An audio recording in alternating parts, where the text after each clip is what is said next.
Hello guys! So, nandito kami sa SM Santa Mesa. And birthday month kasi ni Zaffy. So, we're gonna bake a cake for her. Dessert. Excited ka na ba? Na-try mo na mag-bake? Oh, dati. Anong klaseng bake? Cupcake. Cupcake. So, alam mo yung mga process? Oh, Magaya ng ano? common sense. Microwave. Ano pa? That is the joke lang. Sa oven, syempre. Halo mo sa butter yung flour. Oo, ano pa? Sugar. Maraming sugar yan. Kaya bawal sa atin. Actually, pero kasi since birthday nga ni Zaffy and maraming tao naghanap ng DIY. So, nandito tayo ngayon sa IDIM DIY Bakery. Ready ka na? Ready ka na? Let's go! Yan. Wow. Hello, ate. So, yan. Kitang lockers nila. It's chocolate bars. Yeah, she was... This is the cooling rack. So, yan. Ito yung mga oven. Nakakaaliw. Baking molds. So, it's very colorful.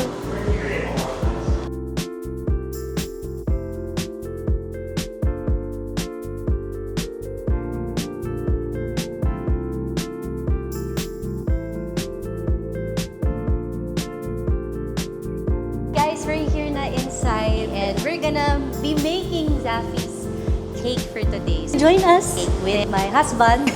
That's me. Let's go!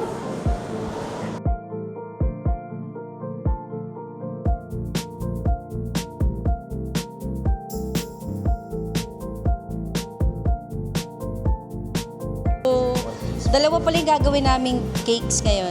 Isa, we have to follow the steps na nakalagay dito. So, since DIY siya, masarap siyang may experience. So, ngayon magpo-focus na kami. 4-inch rounds into mold. So now, andito ako sa ingredient wall because I need choco cake mix and oil for 65 grams. Tapos 2 pieces of eggs. So dito tayo kukuha ng ating eggs. Huwag lang sana malaglag, no? Cake molds, baking and molding area. So ito yung 6 inches silicone mold. 3 pieces. Nakompleto ko na lahat ng ingredients for mixing. So now, I just have to watch the tutorial on how to mix the cake. Lock it. Make sure everything is locked. So yan, magsa-start na tayo. Lagay muna natin yung choco mix, oil, water, but the oil. Yan, baker na baker ang datingan natin.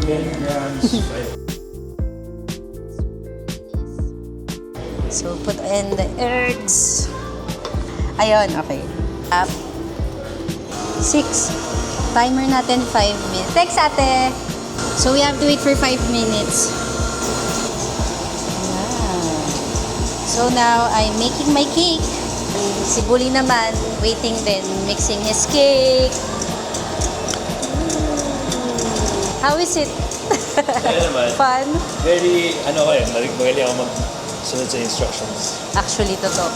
1 minute left. So, yun yung next step na gagawin natin. So, yan. Tapos na yung minix natin na chocolate cake. So, my next step is I have to put all these molds sa baking tray natin. Do it evenly.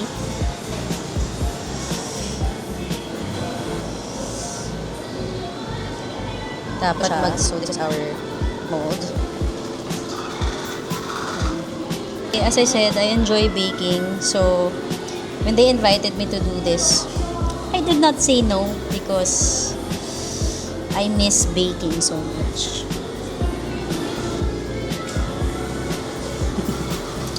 Sarap.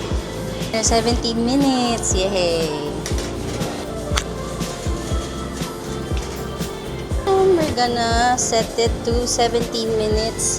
165, and let's wait for it to bake. We're baking our cake. We just have to wait. Ayan. So while I'm waiting for my cake, hi baby. How are you doing? Oh, yan. He's baking small cake naman. No powder. Oh, okay. And bake mode kami. Bake mode. We're preparing for the icing. Nakakakaba. Ay, biglain. Yun! Thank you. For this one naman. The black one. One drop. It's enough. Ano dapat?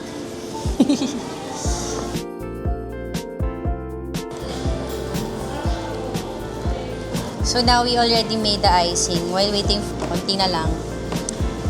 For minutes. Gagawin na muna natin to. Automatic na siya na first up. Oh. Lalabas yung word na end bomb.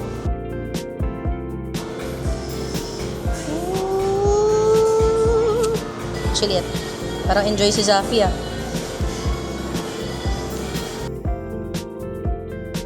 So yan, natapos na natin yung pink icing. We have two colors, the pink one and this one, the black one. So yan, we're gonna get our cakes. Siyempre, don't forget to wear your oven mitts para hindi tayo mapasok. No, Daddy? Oven mitts. Oven. We need 2 hands. Because it's Hotel Rebel Princess. See, tingin. Ooh, bakery yan.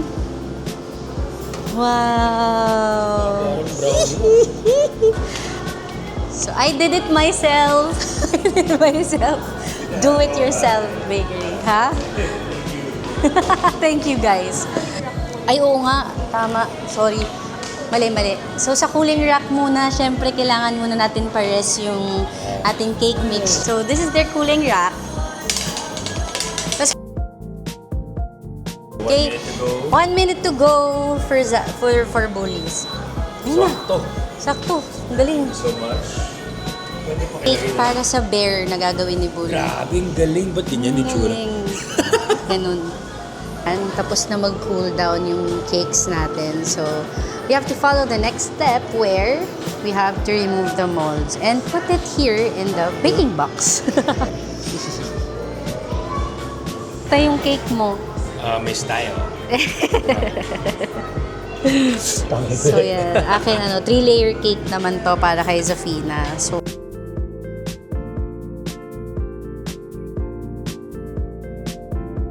caramel filling in the middle. So, pag ganito naman.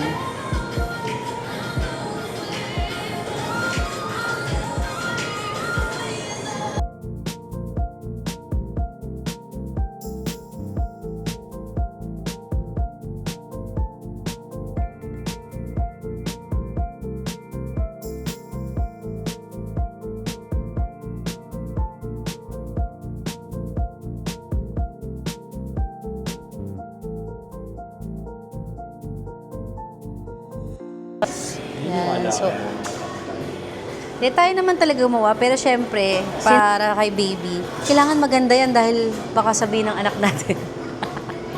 Ang pangit na gawa niyo, mami.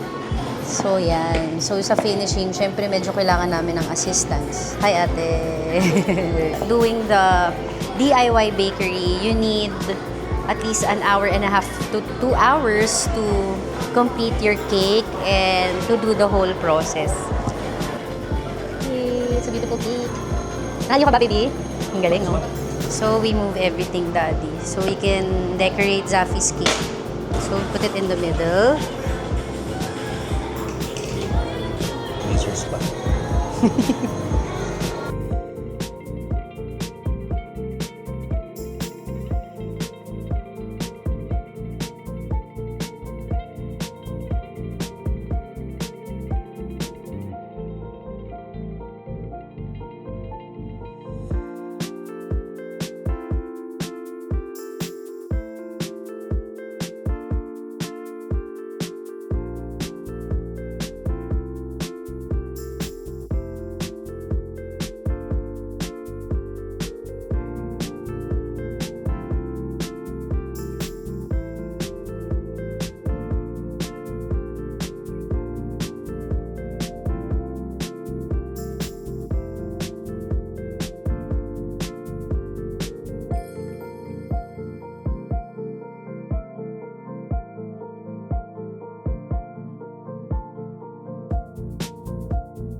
We did it ourselves. 1, 2. We did it ourselves. Thank you so much. I did it myself. DIY Bakery. Ayan. So if you want to visit them or try baking yourselves, please check out I Did It Myself Do-It-Yourself Bakery. Meron sila dito sa SM Santa Mesa. They also have in SM North EDSA and SM Mega Mall. Thank you so much, I Did It Myself Do-It-Yourself Bakery for having us. And we have a cake for Zaffy. Yay! Yay! Thank you.